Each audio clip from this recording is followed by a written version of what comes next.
Hello to everyone. We are just going to let the room start filling before we get started with some short introductions. So make yourself comfortable, get your technology all set up, and we will be back soon.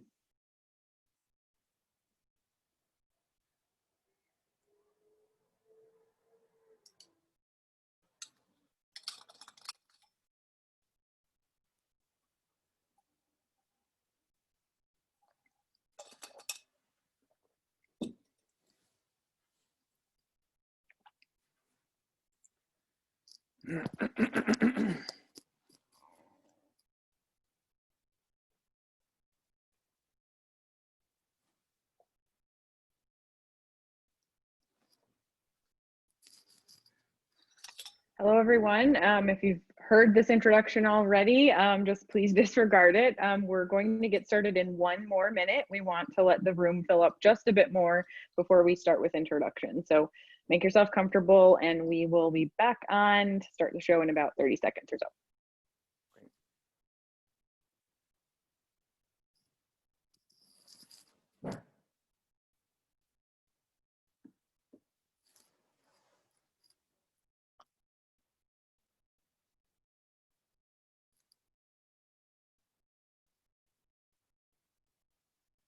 All right, so the room is filling up quite nicely. I'm just going to take a few moments at the start here to introduce myself, do a few housekeeping items and acclimate you to your Zoom webinar interface, and then introduce Alex and pass it over to him. So hello, everyone. My name is Julie Skadowski. I am a senior director on the operations team here at IWBI. I've been with IWBI for almost 5 years. I was previously the director of education. So this WellEP exam prep series is so fun for me to be a part of. Before coming to IWBI, I was a nurse for over 10 years for a large healthcare organization in Wisconsin. So health and wellness is definitely something that is really, really important to me and ingrained in everything that I do. So I'm happy to be here with you all tonight. Just to go over a few housekeeping things. I will be the person answering the Q&A. So to acclimate you to your Zoom room, we have disabled the chat feature because we want you to engage with us by either raising your hand, that feature's been enabled, or submitting your questions or answers if Alex prompts a question via the Q&A feature. And you should have a toolbar on the bottom. If you're calling in or logging in from your computer, there's a Q&A box there. So you can, I'll take this from Alex, you can tell us where you're calling in from in that Q&A feature first. So that's where we want you to engage with us. Not through the chat, we've disabled that, and then raise your hand occasionally. One additional apology, just in case, in advance, for any audio or video issues. Earlier today, we had some bandwidth capacity constraints. We had over 1,000 people on the session at 12 p.m. Eastern time earlier. So in these times where we're all working remotely, logging in, internet is being used in a way it never was before. So if we have some audio video issues, or if Alex's video comes down here and there, we are doing our best to maximize the streaming quality and the bandwidth of the internet. Just in case though, we have 2 backup plans in place for audio and in case there's any computer glitches. So we've got you covered there. With that, I'd like to take a moment to introduce the star of the show today, really, our WellEP and Well faculty member, Alex Spilger. He is, many of you may know him from the industry. He is with Cushman & Wakefield and Green Step Education, is one of the highly coveted WellEP exam prep instructors in the field, and we couldn't be more excited to have him leading this course for you all. With that, I'll turn it over to Alex. Thanks again for joining, and we hope you learned so much from this. Thank you, Julie, for the great intro. And I'm going to pick up where Julie left off and do one more audio visual check to make sure you can hear me and see my screen as well. So let's do, find that questions tab in the Zoom dashboard and the Q&A tab, and send us a quick note. Like Julie mentioned, tell us where you're from. It's always nice to see who's coming from where, and that confirms that everyone can hear us. And it's nice for me to see kind of everyone's background. We've got people from Mexico, from Missouri, Texas, Austin, Texas, quite a few of you, New York, Rochester, Brazil, great. We've got New Orleans, Australia. I don't even know what time it is in Australia right now. Thanks for joining, Pratik. For me, these are really rewarding to teach online workshops. And while I miss sort of the in-person connection, obviously, that you get from a live in-person training, it's really nice to be able to work with people from all around the world and help coach you on how to pass the WELL AP exam. We got Paraguay, very cool. And I'm not mentioning every single location. There's, again, close to 1,000 of you on the call. We got Los Angeles again, Nashville, great. I'm going to assume that people can see my screen and hear my voice until otherwise. And just to start, if you have any audio issues or any issues with the PowerPoint or seeing my screen, seeing my video, send us a note via that Q&A tab. Julie will be monitoring that. You'll see me glance down continually at that Q&A tab. That gives us a heads up that you're having issues. And if there's a lot of people having issues, we know it's not on your end, it's on our end, and we'll want to make sure we get that fixed. We've got backup audio. I've got a backup computer here. So knock on wood, everything works smoothly, but there's nothing worse than joining and feeling like he was about to tell me the answer to the question and then he cut out. So we'll try to make sure that that doesn't happen. As Julie mentioned, my name is Alex. I'm Senior Vice President at Cushman & Wakefield and founder of Green Step Education. It's really an honor and a privilege to be teaching this WELL AP exam prep workshop. When I think of Julie and the team at IWBI, it's one of the most talented groups of people that are assembled in the industry. Everyone I've worked with at WELL and Delos and IWBI has been incredible. And so to be able to teach the WELL AP exam prep workshop is really rewarding. And I thank IWBI for inviting me to teach this session, and for Delos for sponsoring it and putting it on so y'all can join. And we're still getting comments via the chat window where people are tuning in from. So great, everyone can hear us, and we'll just move along. You'll see me toggle back and forth with video. I like the video. It makes you feel like you're not just talking to a PowerPoint slide, there's actually a person here. But to keep things smooth with the Wi-Fi, I may toggle the video off just to make sure there's no issues. I also just want to give a shout out and wish everyone well and good health. I think it's an interesting time to be talking about health and wellness, given what's happening globally with COVID-19. If you couldn't tell, I am teaching from home. This is my garage / surfboard storage area. My wife and I decided it's probably quieter in the garage than inside our house with our 3 young kids running around. So bear with me with the setup. And again, hopefully everyone is safe and sound working from their own home, wherever you can. Let's jump into some of the content. So this is the intro slide, looking at what we're going to cover over the next couple weeks.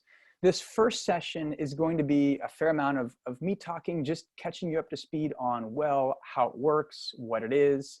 I don't want to repeat what you've already heard from other webinars or from projects you've worked on, but I do think it's nice to catch everyone up to speed so they have the basic information. And then we'll spend the second half of this 90-minute webinar today talking about the exam, what's on there, how best to prepare, resources that you'll have access to, and we'll even go through a couple practice questions before the session is over today. I'm going to commit to leaving a ton of time for Q&A. And this first session will have a lot of content because there's a lot to cover. So we may only have 15, 20 minutes at the end of this session for Q&A. But the idea is for each of the following weeks, weeks 2 through 5, we'll try to leave close to a half hour to get your questions answered. Whenever I participate on a webinar, there's nothing worse than, the content wraps up and you've got 2 minutes for 30 questions. So we'll get your questions answered, and feel free to send them in now. If we don't get to it throughout the webinar, we will cover them at the end, and I may ask you to repeat them at the end when we open it up for Q&A again. Great. I'm going to start with a quote that I really resonate with, and this is something that IWBI put in one of their presentations. We shape our buildings, and thereafter they shape us. And if you look at the impacts of buildings on human health, it's quite profound. I mean, we spend 90% of our time indoors, and the more we can create buildings that create healthier spaces, the better off we're all going to be. IWBI always encourages the WELL faculty to start with a little personal anecdote, your proverbial WELL story. And for me, I've always been active and have always enjoyed being outside. This is a photo from a couple years ago when I did the Alcatraz swim. You probably don't see me in the photo. I'm way in the back still. I'm not the best swimmer. But being healthy is always something that I've been interested in going back to when I was a kid. And I can say the same about education. I spent my first year out of college teaching English in a very remote mountain village in Central America. And it really sparked my passion for education and training people, giving them the skills they need to be successful, whether it's in classroom here or the professionals joining for this WELL AP exam prep session. Teaching abroad was one of the most rewarding experiences. And if you can't tell by my first graders here, trying to line up one of the most challenging experiences. But to be able to teach this webinar is really a combination of my two passions, which are education and sustainability and wellness. So that's a little background on me. Let's talk about WELL. I'm going to start with the beginning. I like this slide. This showcases sort of when WELL got going, when some of the community standards were created, and now when WELL version 2 was released, the new system that a lot of projects are gravitating toward. Referencing my last slide with my first graders, I'll quote one of my friends at Delos who said, WELL is still in first grade at this point, if you think about it. LEAD was started 20 plus years ago. WELL is still in its infancy, and yet it's amazing to see the growth. It's amazing to see the impact it's had on the industry in a relatively short time. And so we're 5 years in or so. I'm really excited to see where the next 5 years take us. And to kind of tie back to where we're at present, I get asked a lot, are people, does what's happening around the globe with COVID-19 affect what clients are doing with sustainability and wellness? And if anything, we've seen an increase in interest. People are realizing that this is an area we have to focus on, because it's not just a matter of employee engagement, employee retention. It really is a matter of human lives. Let's talk about IWBI. The International WELL Building Institute is the organization that created the WELL standard. And they work in conjunction with GBCI. You may have heard this acronym through LEAD, to help certify and verify projects.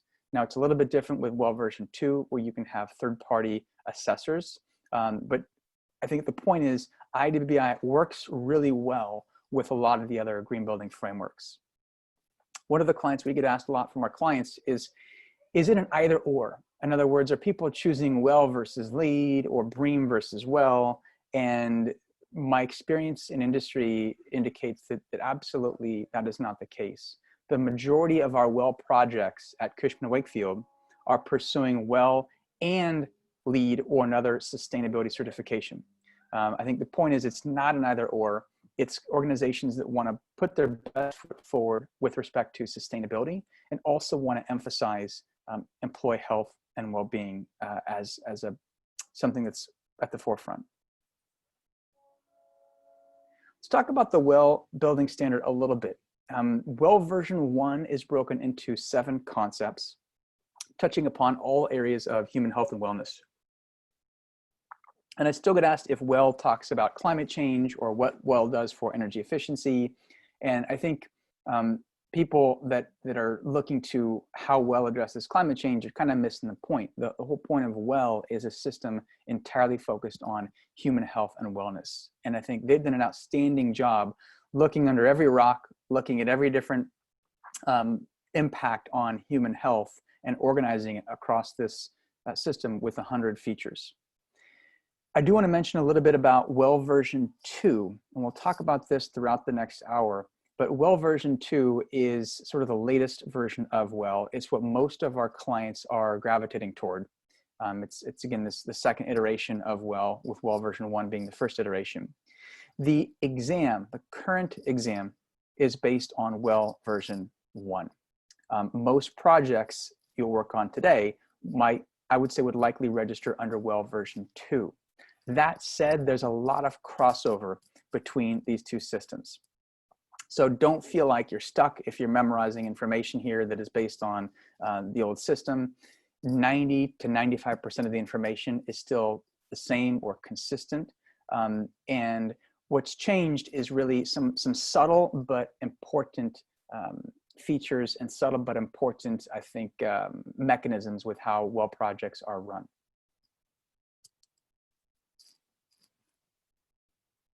Well really based their system off of our bodily systems. So when you look at each Well feature, whether it's in air or food or water, and why they've given points for this strategy or that strategy, it all ties back to these bodily systems.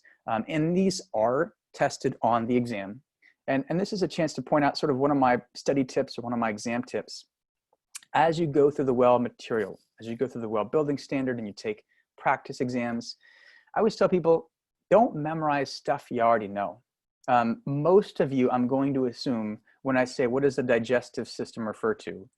You're going to know, it's talking about eating food, talking about drinking liquids. Most of you are going to know what the muscular system refers to. But of course, the exam is going to test you on some of the ones that maybe are less intuitive. So be sure you know the integumentary system. Anybody have a guess? Anyone want to take a stab via the questions tab what integumentary system refers to? Let's see who's quick to the gun with this. Nice job, Ana Lucia and Akia. Skin, right? Skin, hair, nails, all are a part of that integumentary system. Be sure to know that for your test.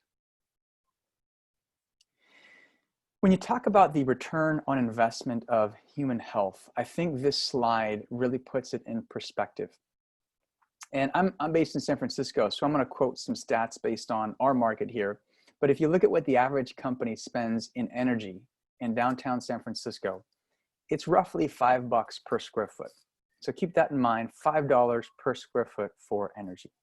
If you look at what they're spending on rent, it's a multiplier of 10. It's a little more than a multiplier of 10. In San Francisco, it's around 70, $80 a square foot, depending on the building type and location. And then if you look at what they're spending on salaries, on what companies spend on people, and whether it's in San Francisco or other markets, it's another multiplier of 10, several $100s per square foot per year on their people. And I think this really is a powerful, just powerful graphic showing the return on investment of investing in human health and wellness as it relates to the built environment. In fact, I like this slide so much. My next slide is sort of a repeat, but with a pie chart. If you're preferential to pie charts, here's the pie chart version. Less than 1% of a company's spend is on energy, less than 10% on rent, and then a whopping 86+% is on salaries. When I first saw this slide, it left me wondering, what is presenteeism? If you look at the sort of the right-hand side of this graph, you'll see presenteeism. Anyone know what presenteeism refers to?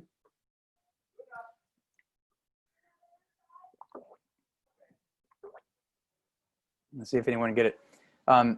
Yes, people showing up to work, but not actually doing any work, right? So it's your colleague that's at the office, but on social media, asleep at his desk, which is different than napping in the nap room, which is totally approved and part of the Well standard. So, you know, Well not only makes people less sick, but it makes them more engaged when they're at work, which is great. This slide dovetails off of the last one. If you look at how industry has changed over the last 20 years, more and more people are working in offices. And so it makes it that much more important that employees have a healthy office to work in. They're not doing manual labor as much, it's intellectual capital. And there's been a lot of studies out there looking at how healthier office spaces how better air quality makes people sharper, smarter, and they respond better to even to test scores. When I think about health and well-being, it's interesting to see what resonates with different people and what resonates across different regions. Here where I'm based in the Bay Area, the joke is that people really like the mind category, right? Yoga classes at work, nap rooms, some of these well features that get at the culture of an organization. But for me, it's been really interesting to work with our counterparts at Cushman & Wakefield in China, in India, and some of these other places that have real problems with air quality, and how it's the air quality that is the driver behind well, not necessarily the culture components or the food. And so for me, this air quality was never something I think I gravitated toward until we had the fires a couple years ago in Northern California, where having a building that had clean air was critical. For some people, it was their escape if they didn't have clean air in their homes. And I know from experience that our colleagues in China have said that buildings do rent more for premiums when they can prove they have better air quality, as you have to do as part of the WELL standard here. Another slide that I think really drives the ROI home. When people talk about cost, oftentimes they don't look at the benefits. And when you look at WELL in comparison with corporate wellness programs, I'm guilty of this as well. I worked for a company for years and never even knew that we had a corporate wellness program. Shame on me. And so not only did I not participate, I didn't even know it existed. With WELL certification and focusing on these healthy spaces, everyone benefits. Everyone who works in that office has a chance to benefit. And I like to share a story from one of the first WELL projects I worked on, which was Cushman & Wakefield's Mexico City office. I kicked off the project, probably close to 3 years ago with my colleague in Latin America, Africa Rubio. And as we started talking around the table about what was going to change with this WELL certification, I mentioned to the team they'd have to probably get rid of their private offices on the exterior, put those in the interior to allow for daylight. And one thing that came up was the vending machines. Our Mexico City office had not one, but 2 giant vending machines filled with every sugary snack you can imagine. And I politely mentioned in Spanish, we're going to have to get rid of those. And there was a long pause. And finally someone said, ¿Qué vamos a comer? What are we going to eat? And fast forward 2+ years, it's been amazing to see the transformation in that office and to hear people share that this certification didn't just change what they eat at work. It changed about how they think about their health outside of the office. It changed what they feed their families at home. And it was a really cool sort of testament to the power of WELL beyond just the spaces that get certified.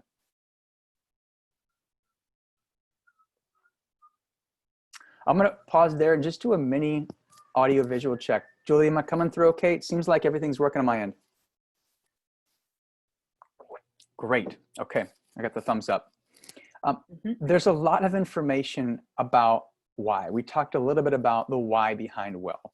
As a practitioner, I'm really interested in the how, and we'll talk a lot about the how over the next couple of weeks. How do you manage WELL projects? How do you document WELL credits? And of course, most importantly, how do you prepare to pass the WELL AP exam?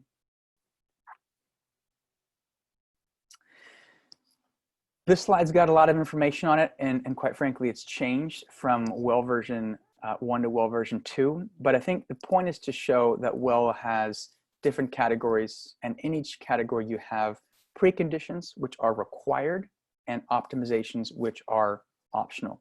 So across each category, you've got features, 100 features in total with WELL. Some of them are required, most of them are optional optimizations. Here's an example feature and a screenshot taken from the WELL building standard. And Julie mentioned this very briefly, I think, at the beginning. We'll talk about it again in the follow-up email. The #1 resource you have for the exam is the WELL building standard. And what I love about Well is they make it free.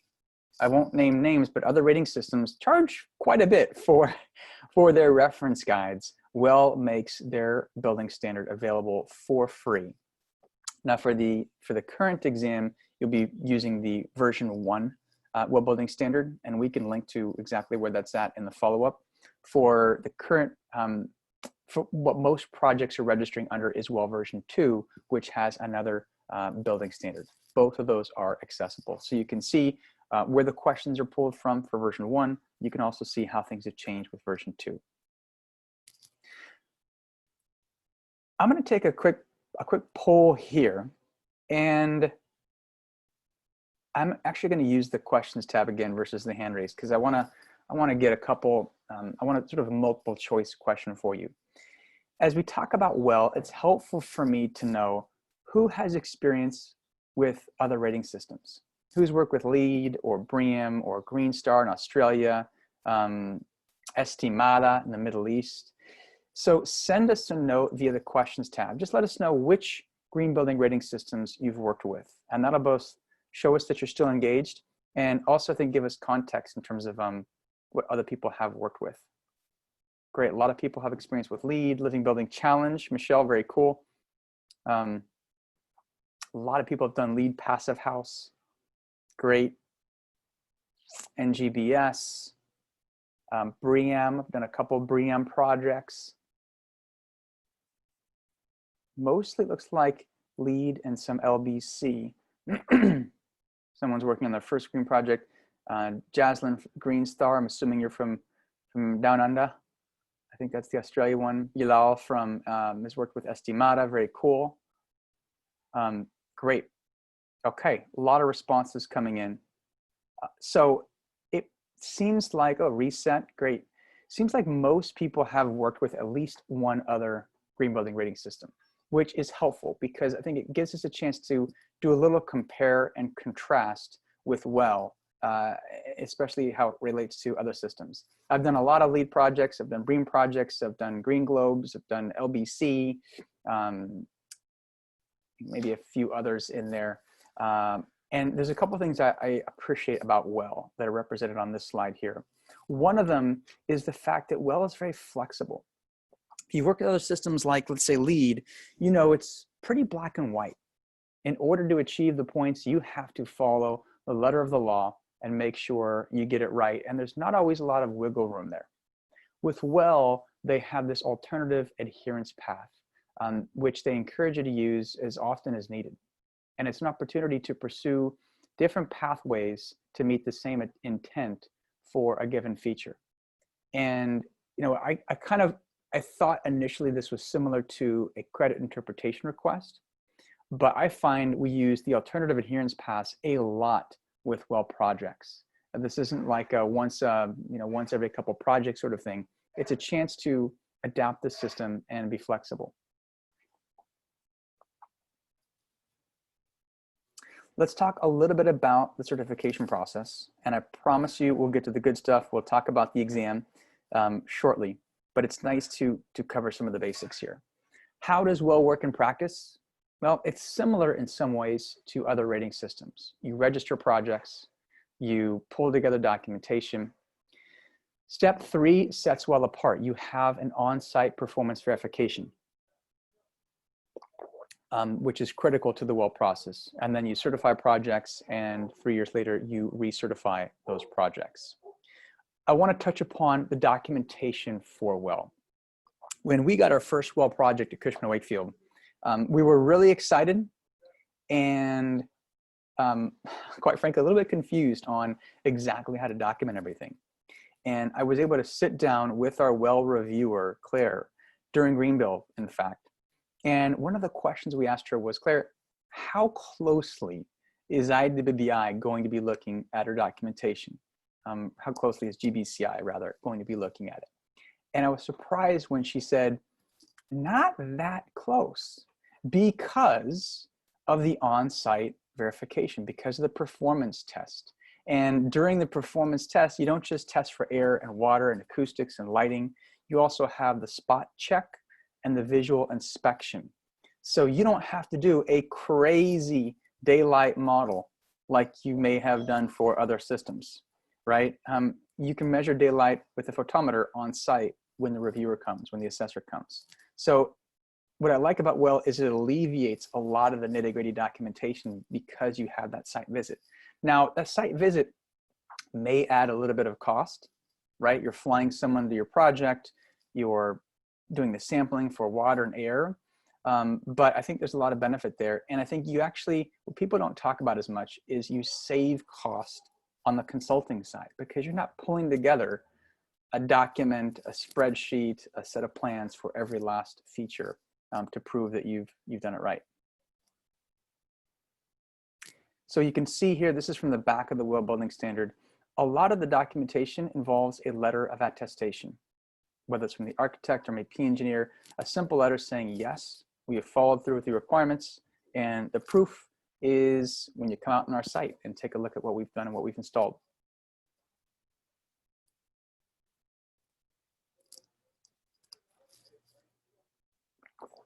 Looking more specifically at the Well system, you have silver, certified, and platinum. It's great. No one likes certified anyways. No one celebrates certified. So we jump straight to silver with Well. And you have preconditions and optimizations. And one thing that's unique about Well version 1 that I think is important to understand is for Well version 1, in order to achieve the base level of certification, Well Silver, you only have to meet the preconditions. So I still hear a lot of clients mistakenly say, oh, we couldn't do Well because we couldn't offer the minimum paternity leave, or we couldn't do Well because this feature wouldn't work for us here. It's important to recognize that if it's an optimization, it is optional. And with Well, you really, for Well Silver, just have to focus on the preconditions, which I think makes Well a lot more approachable than people think. In fact, one of our first Well projects just said, Alex, we don't want to overcomplicate things. We just want Well Silver. Let's focus on the most important components of Well and make sure we've got those. And in fact, we ended up having enough optimizations to achieve Well Gold, even though that was not the target to begin with. There's another subtle difference between Well and point-based systems like LEED. LEED is point-based, just to use that as an example. Well is percentage-based. And there's a subtle but important difference between those two. With a point-based system, so let's just take LEED as an example, you have to get 80 points out of 110 for platinum. 80 out of 110. The problem is there's a lot of points you might not be eligible for. You know, if you don't have landscaping, you're ineligible for that. If you don't deliver food, you're ineligible for the food credit for, let's say, LEED E-Bomb. And so in reality, if you want platinum, you have to get 80 out of maybe 90 remaining points because there might be 20 points that you can't go for. That makes it really, really difficult. Well is a percentage-based system. In other words, if there are features that you are ineligible for, they don't count against you. And one of the common categories really that comes into play is the food category. We have clients that don't deliver or provide food to their employees. So do they have to have a safe space for handling food, like one of the Well features talks about? No, they're exempt from that. And that means if they're going for, say, Gold, they have to achieve 40% of the features for which that project is eligible. That makes it a lot more approachable than point-based systems.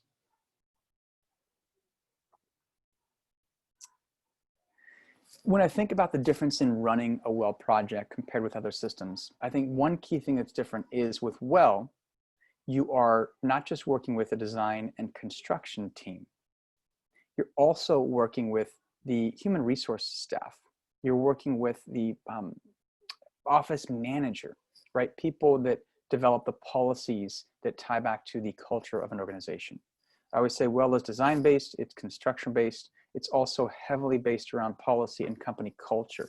And for me, I think that's what makes it really exciting. You're not just talking about buildings, you're talking really about the organization itself. Sort of a repeat of a slide we had before, but another chance to just look at the timeline or the process of certifying projects. And IWBI mentions this, I'll echo this. Where to start? Well, first and foremost, register your project. That's what we did. We signed up a client that wasn't quite sure they wanted to do well, and we said, well, we signed you up anyways. Let's take a look at the system and benchmark your project against it. And then it follows the traditional timeline, which is the documentation, performance verification, well report, and then recertification.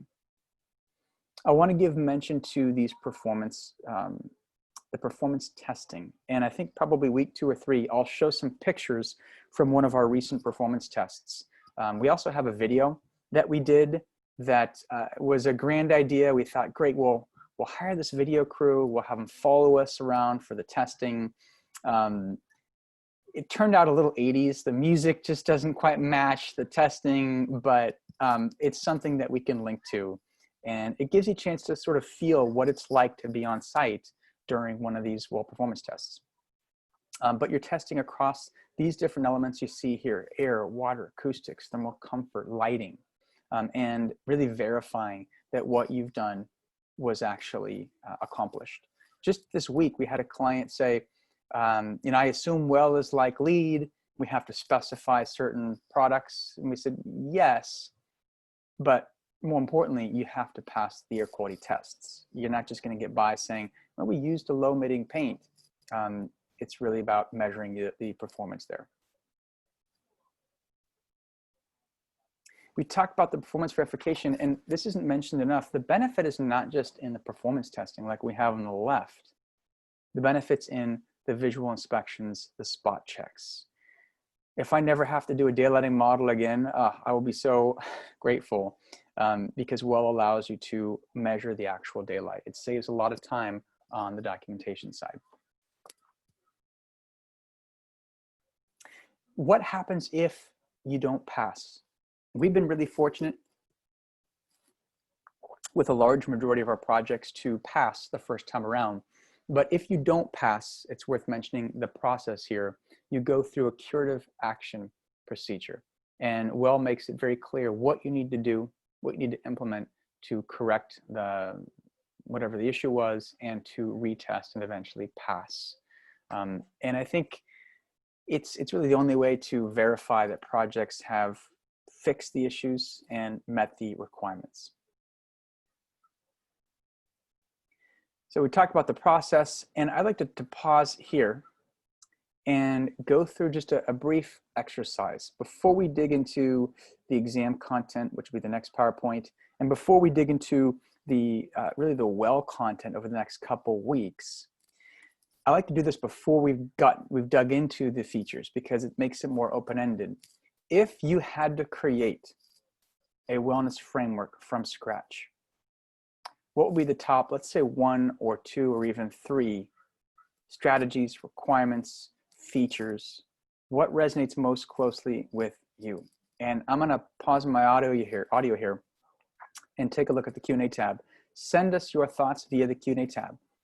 What's most important when it comes to health and wellness? What is it that you think about, and what would be your top 2 or 3 features?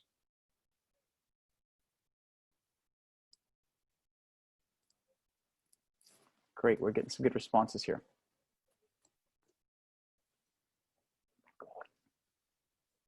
I'll read some of these off. We've got culture, thermal comfort, air quality, lighting, touch-free technologies. We've got acoustics, great. In this order, 1, 2, 3, air quality, acoustics, movability, chance to move around, biophilia, social components, air quality, natural light, budget. Yes, budget's important as well. Diversity, lower stress, localization, movement, daylight in a space, a design that encourages movement, water quality, social equity, which is cool. That's a part of the WELL system. I'm echoing Akia's comments. Culture and social equity, I think, are both important in mind as well. Audio quality. What's cool, and I'm just resiliency. I'm just reading a couple answers. Let me give you another couple seconds to respond. And then we'll talk about the fact that everyone has a different take on what's important there. Speaking of, some of you mentioned sit, stand, desk. Speaking of which, got my little adjustable height stool here, so I'm not standing the entire time. Very cool to see what came through. And what always strikes me when I do this exercise, whether it's a virtual training or an in-person training, is to see how different people resonate with different features or different strategies in the wellness movement and different features within WELL. Every feature that was mentioned, not just daylighting and thermal comfort and ventilation, social equity, culture, is covered by one of the features in WELL. And I think it's pretty cool if you look at that. WELL has really done their homework when it comes to looking at all the different possible health and wellness strategies that could be incorporated in a framework. Personally, for me, I know that it changes. And like I said, when we had the fires here last fall, air quality shot to #1. Having a building where you didn't smell the smoke that was outside was so important. At the same time, I also gravitate toward the elements that affect the culture of an organization. Now, you know, things like no emailing after certain times of at night, whether it's enforced or not. And it's a little tough for Cushman being an international organization because we have people from all over the world in different time zones. But the strategies that get at the culture of an ethos of a company, I think, are really intriguing, and that's what makes WELL for me exciting. Okay, so I'm gonna pause there and toggle over to the next PowerPoint. Everyone can do a little stretch like Julie there. I like that, Julie. Let's see if I can bring my exam prep PowerPoint up yet. We've talked a lot about the background of WELL, and I do think that's important to start with. I do want to make sure we get into the exam, and hopefully, if it wasn't clear when you signed up, the point of this webinar series isn't just to get you inspired about WELL or knowledgeable about WELL, but really to cover the exam in as much depth as we can and get you prepared to earn the WELL AP credential. So let me start this PowerPoint slide here, and then we'll be good to go. Okay. I've seen some great questions coming in. I am going to hold off on responding until the end. We're about 45 minutes in, so hopefully we open up the Q&A in maybe 15, 20 minutes after talking about the exam a little bit.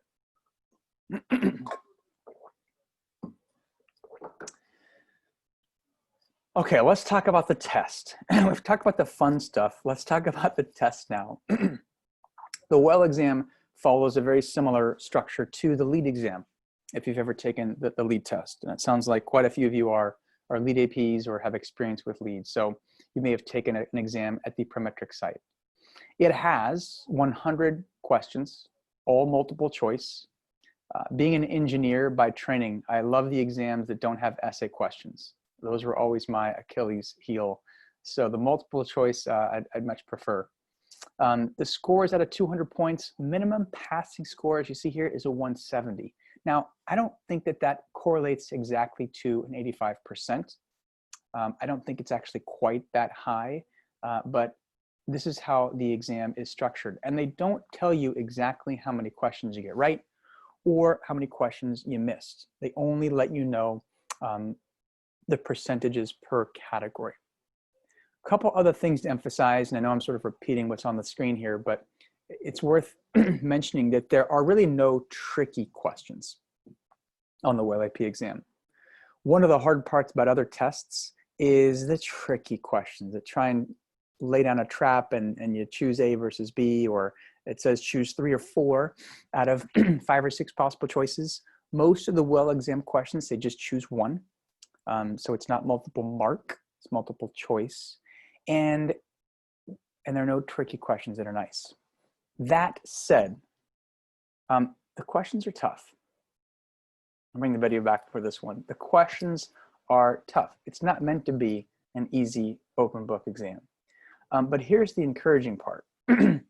the questions come from specific areas in the well building standard. And so if you know where the questions are coming from, if you know what to study, it makes it really helpful. And I'll talk about my experience with the exam in just a second. I want to show a screenshot from the exam, what it looks like when you take it. So if you've never taken a prometric exam, you have a button you can click next. You have a button where you can go back. You can mark questions and come back to them, which I think is really helpful. And you also have a calculator, which you probably won't need, but just know that you do have access to a calculator for any question. In fact, actually, there is one question that I recall does have a detailed calculation, and we're going to be doing that week 3. So be sure to tune in and get your calculators ready for that one.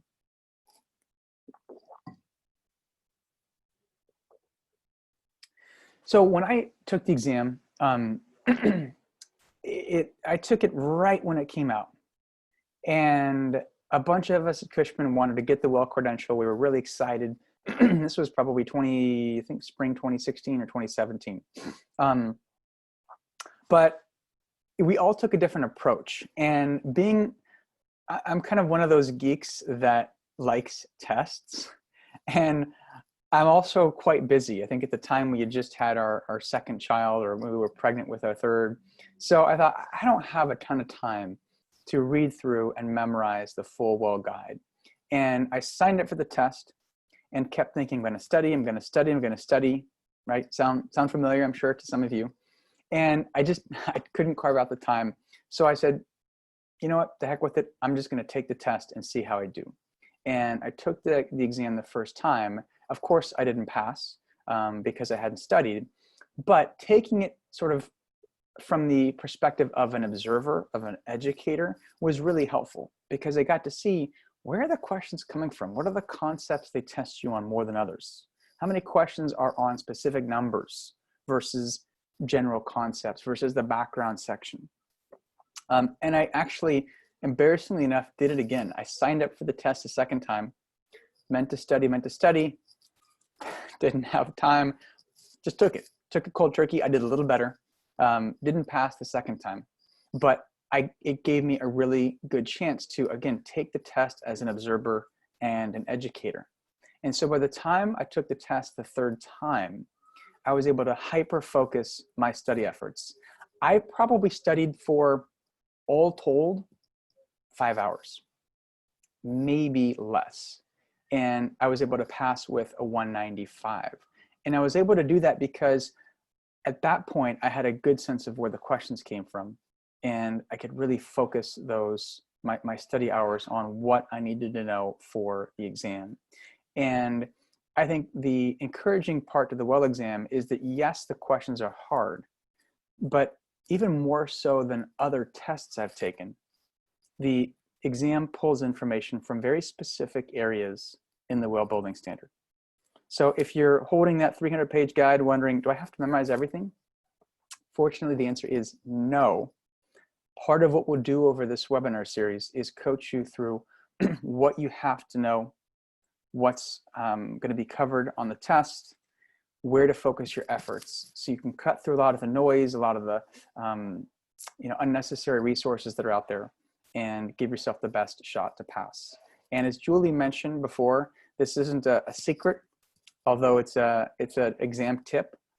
All the questions come from the well building standard and the well certification guidebook. Now, those are big documents, so we're going to help sort through where in those documents you need to focus your efforts to study. One thing I always say as an educator teaching lead courses and well courses and different exam prep courses, more important than knowing what's on the test is knowing what's not on the test, right? And so you'll hear me throughout the webinar series talk about focusing your efforts. I had a gentleman come to one of our classes recently, and he held up a stack of books about this thick. Here we go. And he said, Alex, I read through all these books and I still failed the well AP exam. And I kind of politely said, you didn't pass because you read through this much. You should be reading through this much, right? You can't memorize 1,000 pages. You can't memorize 500 pages or 300 pages. So the goal is to really hyper-focus your efforts, focus on what you're going to be covered, what you're going to be tested on the WELL AP exam. I mentioned my experience taking the WELL AP exam, and each time I took the test, you know, someone chided me earlier about not passing, and yes, it was expensive, but at the same time, I kind of looked at it as time is money, and I want to be, you know, I want to be ahead of the curve when it comes to WELL and be one of the first people to earn the WELL AP credential. And also it was, again, helpful to sort of take it as an observer, now in a position to help coach others on how to pass. So every time I took the test, I went straight to a coffee shop and just took down notes. Where did I see questions from? What was tough? You know, what tripped me up? And those became invaluable with building my own study tools and building my own practice exams, because at the time there really weren't any practice exams out there. Building my own study tools and practice exams to help my own self-prepare. When I, you know, sort of one thing that I found a little bit of humor in, after the first 2 times taking the WELL exam, I wrote down a bunch of practice questions based on sort of my experience taking the test. And then the 3rd time when I went to take the exam, I had trouble with my own questions. These were questions I wrote that I found difficult. And so I can't emphasize enough the value of practice exam questions and going through them again and again until you feel like you know every question and you know why it's A versus B. You're not just guessing and getting it right on the practice test. And we'll talk about you know, where to find exams and other resources as we open it up to Q&A, and we'll also send out some resources in a follow-up email. Okay, one big burning question I had going into my exams was, how many questions are there on all these little numbers? I mean, look at this one feature we've got here on the slide. 35,000, 1,000 counts per feet cubed, 10 micrograms per meter cubed, 25 parts per million, 10 parts per billion. There are 3 years down below.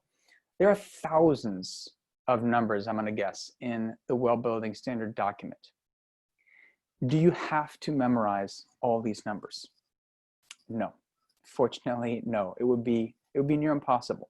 And I think that's what actually trips a lot of people up, is they're focusing on memorizing all these specific numbers when less than 20% of the questions involve a number. Just think about that. You could pass the WELL AP exam without memorizing a single number, as long as you get the other questions correct. So that said, there are sections where they pull numbers from. You know, for example, when we talk about acoustics in week 4, you do need to know those numbers. Those are numbers that will show up on the test. But for the majority of numbers in the WELL Guide, you don't have to memorize them. You don't have to make them a focus of your studying. A lot of the questions were like this. Here you see the question, which must be monitored? Choose, let's say, 3 out of 6. Particle count, carbon dioxide, and ozone. Of course, the false answers are going to look just as good. Radon, VOC, carbon monoxide. Those are all covered, but by different features. So you really have to know the requirements of the features well. And if I had to guess, based on my experience taking the exam and coaching a lot of people on how to prepare and how to pass, close to half the questions tie back to the requirements of a given feature, a given prerequisite or optimization. Not necessarily the numbers, as I mentioned, but the requirements. Okay, not to belabor that point, but that's kind of an important point. As you go through the WELL Guide, one question I asked myself was, how many questions come from the features themselves versus the background sections? And I was kind of used to LEAD, where they don't pull a ton of questions from the background pages. With WELL, it's different. A lot of questions come from the background sections. And again, the background section I'm referring to is this. You'll know when you're there because it says background of air, background for water or light, and covers a lot of facts. This is sort of the background summary for a given feature. Make sure you invest time reading through these summaries, reading through the background sections, because a good chunk of the questions come from those. I had a chance to ask a friend at IWBI, why do they test so much on the backgrounds? Why do you ask people about the body mass index of 30? Or, you know, how many calories people burn sitting versus standing? And I think the response was helpful. I think IWBI mentioned, we want people to know the statistics because you have them in your back pocket as reference points when you're talking to clients. When clients are pushing back on a sit-stand desk, you can say, did you know your employees are going to burn X calories per hour more and be that much more fit, healthier by having adjustable height seating? What to focus on? We will show this slide probably every week. This is both a what to focus on as well as a what tends to be the hardest sections. Know contaminants well, know the lighting section well. We'll talk about some tricks to memorize optimizations versus preconditions. And in fact, it's worth mentioning now, we are going to, as part of the free training, provide you access to what I call my study matrices. So after taking the test the first 2 times, I asked myself, what's going to give me the best shot at memorizing all these difficult concepts, things that I was not familiar with? Flashcards help, yes, but I think they only really help if you're making your own. So I caution people against buying 1,000 flashcards because you're left wondering, well, there's only 100 questions on the test. Which of those 1,000 flashcards are actually worth it? But the matrices that we'll send out are really helpful because they help organize, for example, with the first bullet, they help organize the contaminants, the features, and the mitigation strategies. So you can keep track of them all. If you look at the air section alone in WELL has 29 features. A lot of information there, a lot of contaminants listed, a lot of mitigation strategies addressing those contaminants, but it's a little bit all over the place, right? So feature 1 addresses air contaminants, then feature 11, and then you're jumping again to feature 16. So it's not all clean and simple in the same place. The matrix really helps to, I think, organize some of these more difficult concepts. And what we'll have you do is we'll give you the matrices as homework assignments and then give you practice exams each week, practice questions each week. And you'll be able to see you can answer most of the questions just with these matrices. 4 pages of information will help answer most of the more difficult questions. We'll also talk about little tricks of the trade. For example, you're going to see 6 questions on preconditions versus optimizations. Which is a precondition, which is an optimization. One tip that helped me a lot was to not memorize every feature and think about it in terms of features, but to memorize the cutoff number within each section between preconditions and optimizations. And if I remember it correctly, it actually is, it's sort of clean. It's 1, 2, so 12 in air, 2, 3, 3, 4, 4, 5, 5, 6, if I've got it right, 6, 5 is where it switches, 7, 6, and 8, 8. It didn't feel that difficult to memorize. If you can memorize those cutoff numbers, then when they ask you which of the following are preconditions, you can see, okay, is that a light-based strategy? Yes, it is. If it's less than, say, 56, as you can see here, it's a precondition. If it's more than, or if it's a higher number, it is an optimization. And by the way, the exam will always include the feature numbers, which I think is helpful. You don't have to memorize the feature numbers, but it's very helpful for those types of questions.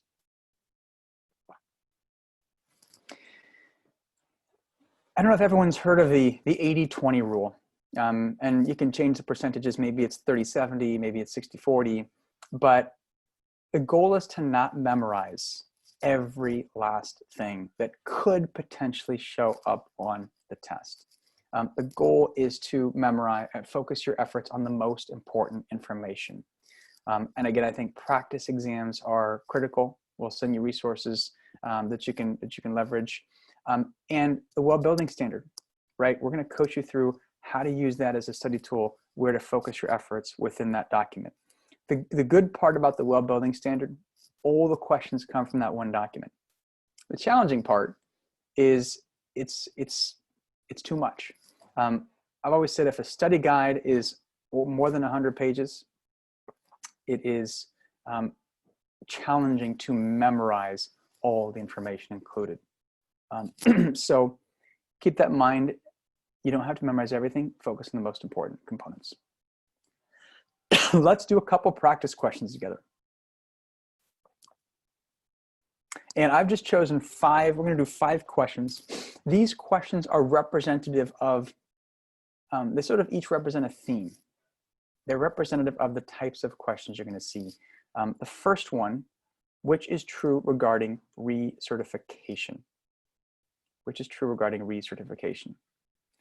And let's see, there we go.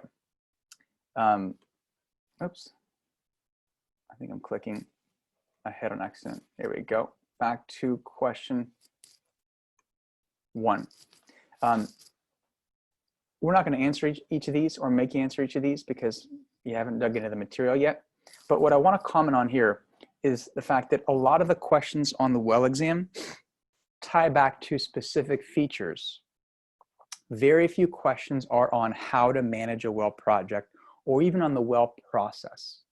And for me, that was very different than, say, the LEED exam, where when you think about the LEED exam, there's a ton of questions on managing LEED projects. That's a hard to answer if you've never worked on a LEED project before. With well, very few questions on the background or managing well projects. The one exception was in regards to recertification, which I thought was interesting because when the exam came out, there wasn't a single project that had recertified, right? It was a brand new system. And even today, there are very few projects that have gone through this initial certification and now completed the recertification. But don't ignore recertification. Hint, hint, it is something you have to know for the test. Okay, this question, I'm going to have you take a guess on. Question number 2, what's the answer here? Take a look at it and send me a note. A, B, C, or D. You get to choose one. I'm going to keep looking at the questions tab and see who's got this. Ana Lucia Granda. Nicely done. Rachel, thanks for tuning in. A lot of people going for C. That's a popular answer. Betty's got it correct. Nicely done, Betty. Most people are missing this one, which is fine. Jorge, I think, got this one correct. I apologize if I don't call on you, my A+ students here. The answer to this one, well, first let me talk about the why behind it. Oop. I think I hit the wrong button again. The answer is B. And I think this question I put up here is a chance to point out the fact that you need to not only know the requirements of each feature, you have to keep them separate from other features. So all these answers kind of sound good. Pest control, pesticide management, ventilation, and agricultural contaminants. But when it comes to, let's say answer A, pest control, when you start studying, you'll know that the requirements relate more to cockroaches, rats, those kinds of things. So it's not A. When it comes to answer C, that is more about moving air through the space. Ventilation is different than air quality. Plants help air quality, but it's different than ventilation. And when it comes to feature D, agricultural contaminants. Agricultural contaminants, that is, I know the numbers, that's in the water category. What do indoor plants have to do with the water that comes out of your tap? So it's very different. The answer then is feature 10, pesticide management. That's in the air quality section. If you're using pesticides on indoor plants, you're gonna have a hard time getting that one. Okay, question number 3. I'm gonna spare you this one. This is representative of maybe 4 or 5 questions I had on the test. Oh, great, people are responding. So send me your guesses and we'll see what you guys come up with.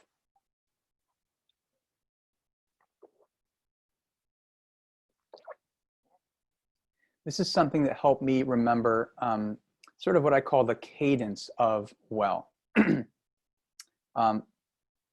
With well, you clean daily, you test, in this case, quarterly, and you report annually. And there were probably 5, maybe 6 questions that talked about that cadence. How often do you clean for XYZ feature? How often do you test for this feature? When do you report your results for that feature? So it's one of the things we talk about in our study resources, but it's just a tip mentioning, it's a tip that I think is worth noting. Clean daily, test quarterly, report annually. Okay, we've got 2 more questions, and then I will allow time for Q&A. I want to make sure we have plenty of time for Q&A. I saw a bunch of questions that were like this. What's the answer here for question number 4?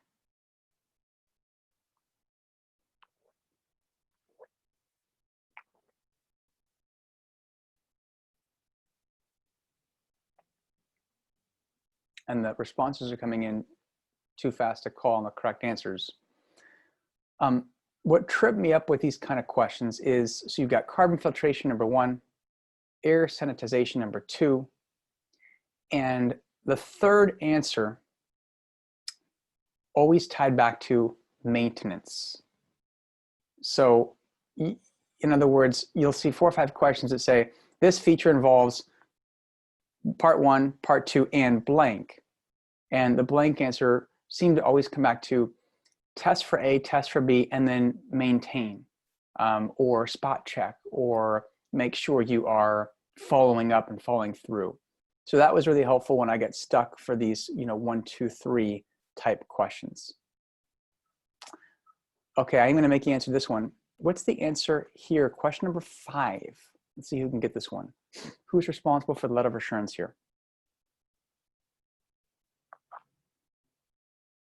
Send me your note via the questions tab.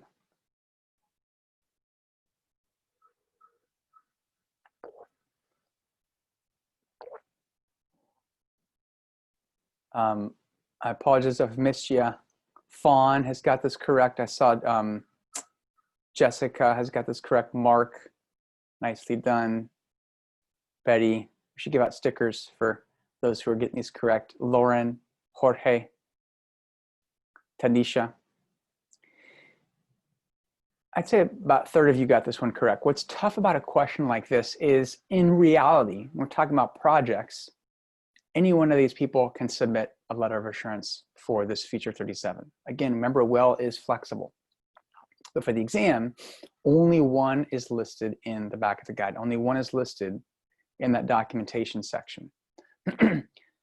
I struggle with these questions. I struggled with them when I took the exam. And what I found was, if there's any doubt, the answer is architect. WELL seemed to place sort of architect as the default for drafting and signing these letters of assurance. So you only have maybe 5 or 6 questions that are going to cover documentation, which is nice. Make note of that. Every feature has documentation involved. You don't have to memorize the documentation for every feature. You may only be tested on it 5 or 6 times. But when they're talking about who drafts the letter of assurance for XYZ feature, if you look at the back of the guide, the majority of those letters come from the architect. And I think that'll help a lot when you're stuck on these questions like I was. Cool, we're humming along on time. I'm gonna save the remaining practice questions for week 2. And what I wanna do is just a quick recap, quick look ahead, and then allow time for Q&A. And I know Julie's been keeping tabs on the questions, so if there are questions that we get as repeats, we'll certainly put those to the top. As you draft questions, keep in mind that there are certain questions I can help you with. There are certain questions I can't. I don't know where the nearest testing center is to Bogota, Colombia. We had that question earlier. You're going to have to look that up. I can speak to my experience taking the exam, creating study materials, and also coaching people on how to pass. We've had, gosh, probably 1,000 people go through our trainings over the last 3 years, clients, colleagues, partners, and it's really encouraging to see the pass rate as high as it is. Over 95% of the people pass. and also the feedback we get. It's really helpful when people not just pass, say, hey, Alex, you should let people know. Integumentary system is a word that's going to be on there. And so we reincorporate those into the practice exams that we develop, which helps a lot. Don't be overwhelmed. This slide is always helpful for me. Focus your study efforts, and we'll help you do that over the next several weeks. Speaking of which, here's the recap and look ahead. Next week, we'll do a little bit of a review. So each week we'll probably spend the first 5 minutes recapping what we covered the previous week. We'll do some practice questions. Next week is the first week we dig into, in 2 weeks, next session is the first session we dig into some of the body of well. We'll talk about the air concepts, water features. We try to make it as engaging as possible, right? Air has 29 features, so we're obviously not going to go through every single option within the air category. We're going to be focusing on the content with an exam prep perspective. What do you need to know from the air section when you're preparing for the test? And then week 5, we'll allow plenty of time for Q&A. We'll give you a recap and give you confidence for taking the exam. This is the 1 week where there was a lot to cover. So I know we've got just about 15 minutes for Q&A, which hopefully gives us enough time to get through many of the more pressing questions. For the future weeks, I'm going to commit to allowing at least 20 minutes, possibly even a half hour for your questions. And we'll take the exam questions first. If you've got questions on projects, we can take project questions as well. And if I don't have the answers, I think one of the nice things about having Julie on is she probably has the answer. And what's nice about, again, working with Cushman & Wakefield and teams all across the world working with WELL, chances are someone has come across a particular challenge in your area, whether that's Australia or China or Latin America. We've worked on a project there. Let me back up and just mention a couple of resources before we get going. We'll point you to practice exams. These really aren't necessary to start now. Start with the study matrices, start with the WELL Building Standard. That's your primary resource. Again, all the questions are pulled from there. I am partial to the Building Green exams, partly because I helped draft most of those questions. And I really feel like quality is just as important as quantity when it comes to exam questions. You want questions that are going to be very similar to the types of questions you'll see on the test. Stay tuned for the study matrix we'll pass out. This is that informal, but I think very useful document I put together.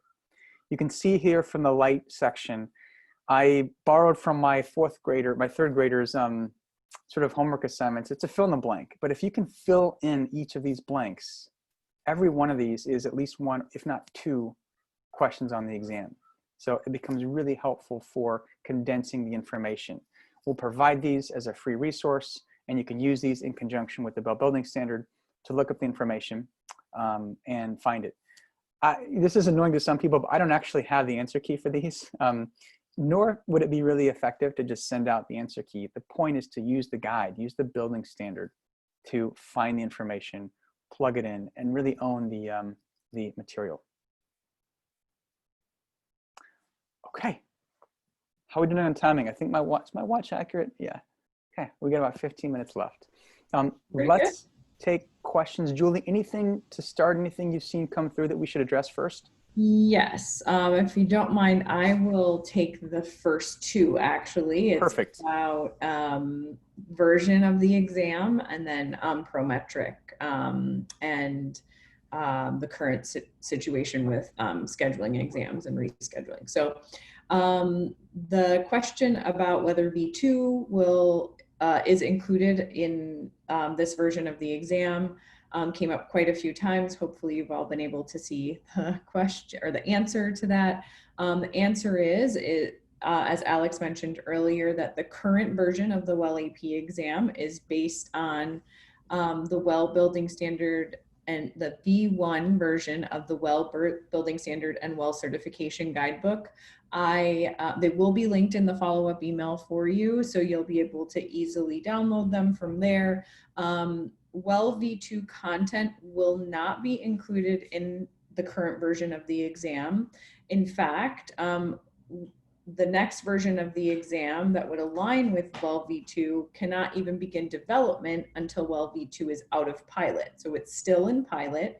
Once it's out of pilot, exam development process can then begin, and that takes anywhere from 9 to 12 months. It can vary.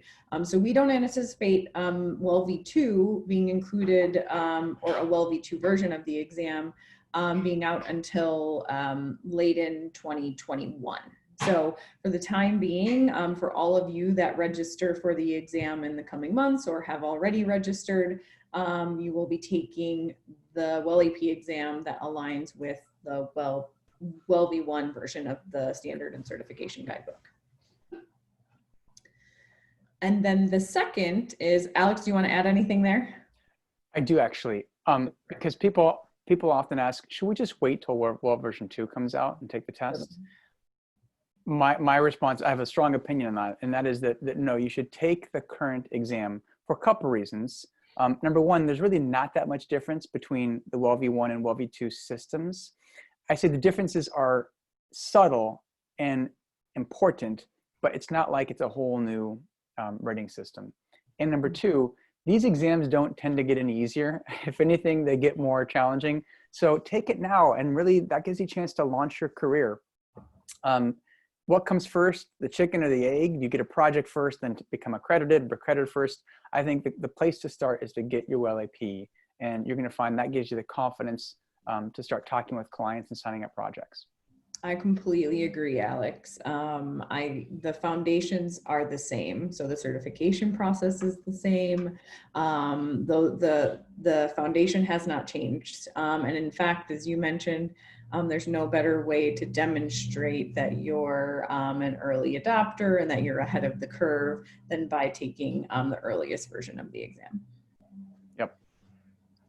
And then the second question came from a couple of people just saying that they were due to take the well AP exam in the coming weeks, or their well AP exam has been canceled due to the impact of COVID-19 around the world. And I did respond to that to everyone in the question and answer area, but just wanted to reiterate or reinforce that Prometric, out of safety and concern for all exam candidates and their employees, have closed testing centers in the US and Canada until April 16th. They're continuing to evaluate all of the data and recommendations, and are really hoping to be able to reopen by April 16th. I will share a link in the chat area about the most recent updates from Prometric, along with a link to where you can find closures. The best thing that you can do is, if your exam has been canceled, wait a few weeks and then reschedule your exam. As you can imagine, a lot of people are rushing to Prometric's portal to, either reschedule or cancel. So I recommend just waiting a few weeks if you have the ability, and now is a great time because you're all preparing.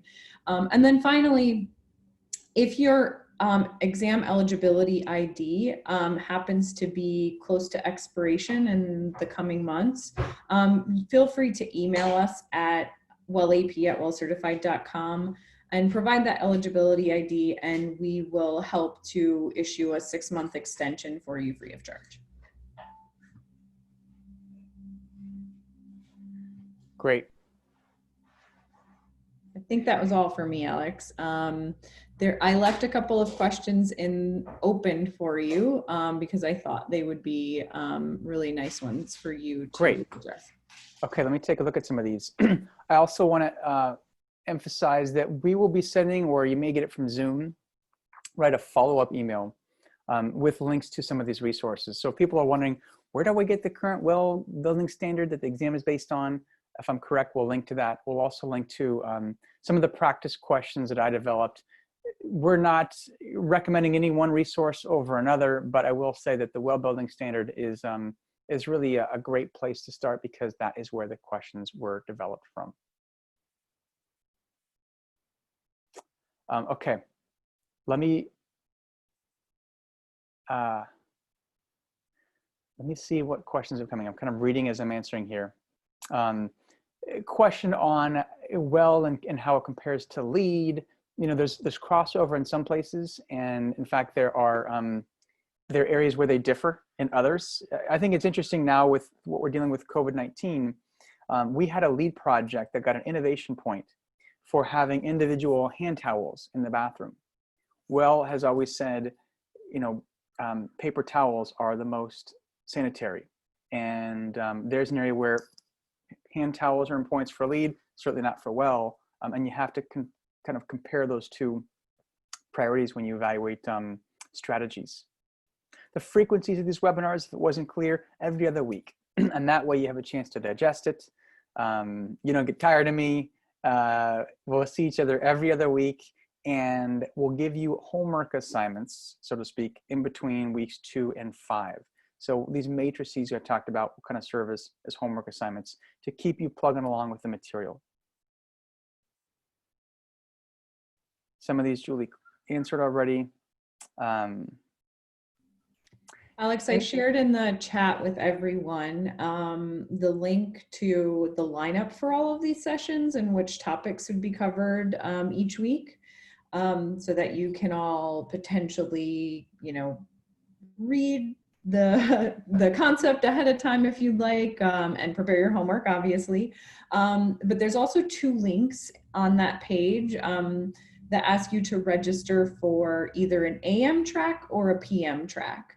The easiest way for you to ensure that you're registered is to go to those that page and select one of the tracks. You can attend both of them if you'd like, but we just had 2 so that we could accommodate our global community.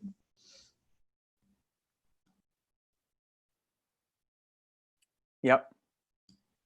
All right, let me look at these questions. Someone asked about my handwritten notes. Can't give all those away. I don't know where that guide is, but it's somewhere I have a guide that's just like marked up in blue from front to back. But I will say that, you know, a lot of the questions we've written, and certainly the matrices we'll provide, stem from my notes, my handwritten notes taken the exam. So you'll have access to sort of a derivative of those notes in the form of the matrices. Alex, can you talk a little bit about how much time you recommend or generally advise that people spend studying? That's a great question. I think I can talk in terms of generalities, but everyone's different. And part of it is how comfortable you are, not just with the material, but with taking multiple choice tests. I sort of look at 20 hours as the baseline. Maybe for some of you it's more, for some of you it's less. But if you think about 20 hours and how that breaks down, especially over the course of this program, I think we'll wrap up, let's see, I think it's late May. You're looking at 2 or 3 hours a week for the next couple months. That's not egregious. 2 or 3 hours of studying each week. And as we close in on the last session, it will be less memorizing the information in the guide and less completing the matrices and more taking practice exams. There are a lot of exams out there. I think the Building Green Simulator has 4 full-length exams in a test simulator format. So in theory, each of those tests will take you 2 hours to complete and to review, maybe more. So if you think of it in terms of, you know, 12 hours of studying, let's say 2 hours a week for 6 weeks or 3 hours a week for 4 weeks, plus 8 hours of taking tests, plus cramming the day before. There's that 20 to 25 hour sweet spot. And use the practice exams as a barometer telling you how well you know the material. I find it ironic when people ask me, Alex, how well should I be scoring on the practice exams before I take the real thing? It's sort of a trick question. The answer is 100%, not 90%, not 95%. If you are still missing questions on the practice exams, you're not ready yet. Keep revisiting that material because, of course, Murphy's Law, those are the questions that will show up on your actual exam. Great, thanks, Alex. There's one other question that came in about whether the exam will potentially be offered virtually.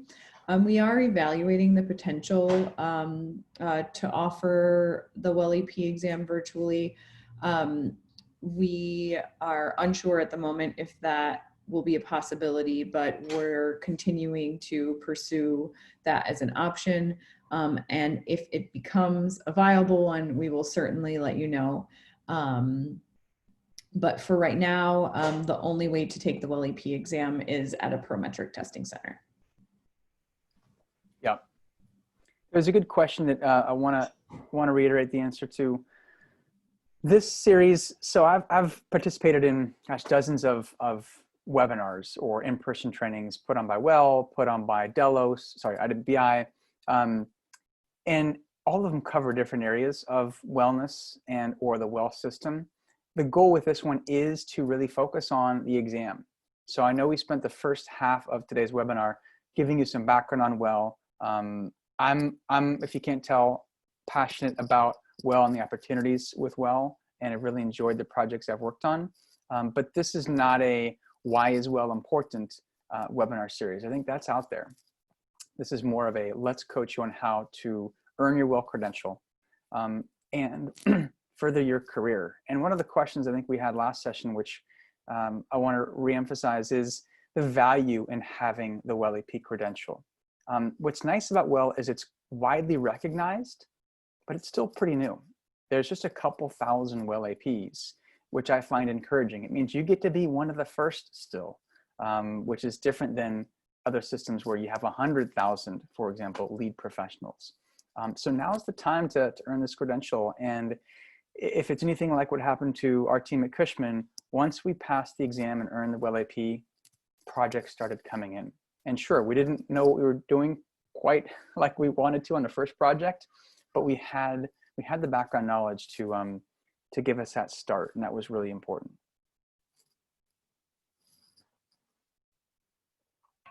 One other thing that we covered on the earlier session today, Alex, that I thought we could mention here, Sure. that will also be included in the follow-up email you all receive, is that one other important resource that I feel anyone preparing for the exam should start with really is the WellAP Candidate Handbook. And I'll put a link to it in the chat area for you. And again, the standard certification guidebook and the candidate handbook will all be linked in the follow-up email for you.